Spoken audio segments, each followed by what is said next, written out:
Yan, mother and daughter, si Sophia and Ivana. Ito naman si Ivana. Yan guys, si Ivana manang-mana sa kanyang nanay. Ayan. Yan naman si Sophia, ang kanyang mother. Ayan guys, sila ay kumakain ng hapunan. Ito naman yung manok na nag midnight snack na. Kasi alas 6 na.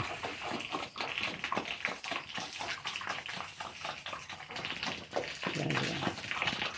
Nagmumukbang si Ivana.